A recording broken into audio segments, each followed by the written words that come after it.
আসসালামু আলাইকুম। কয়েকদিন প্রচুর বৃষ্টির কারণে আমার কবুতরগুলোর একদম ঠান্ডা লেগে গেছে। একটি তো শ্বাস নিতে অনেক কষ্ট হচ্ছে, পুরাই শ্বাসকষ্ট উঠে গেছে এক একটি কবুতরের। খাওয়া দাওয়া একদম বন্ধ করে দিছে, যেহেতু যেগুলো খুবই বাচ্চা ডিম ছিল সবই নষ্ট একদম।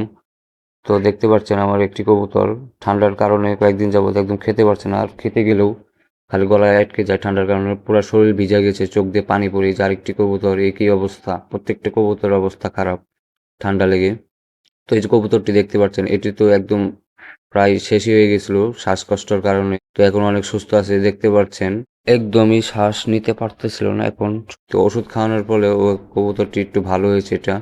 তো এখন আমি ভালো পাত্রের মধ্যে পানি নিয়ে নিব, পরিষ্কার পানি, আর তার মধ্যে ডক্সিবেট দিয়ে দিব 1 মিলি পরিমাণ, 1 লিটার পানিতে দিয়ে দিব।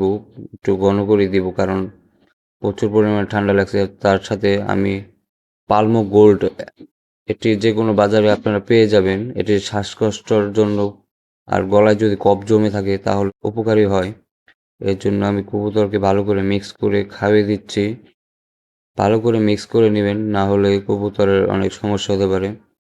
তো সকালে আমি মূলত ভালো পানি দিয়েছিলাম, তো পানিগুলো ফেলে এখন আমি ওষুধের পানিগুলো কবুতরকে খেতে দিয়ে দিব, কারণ কিছুক্ষণ আমি কবুতরকে খাবার দিয়েছি, এখন পানি খাওয়ার জন্য কবুতরগুলো চলে আসবে। তো আমি পরিষ্কার করে পাত্রটির মধ্যে ওষুধগুলো ধুয়ে নিব। তো এখন দেখতে পাচ্ছেন কবুতরগুলো ওষুধ খাওয়া শুরু করে দিয়েছে।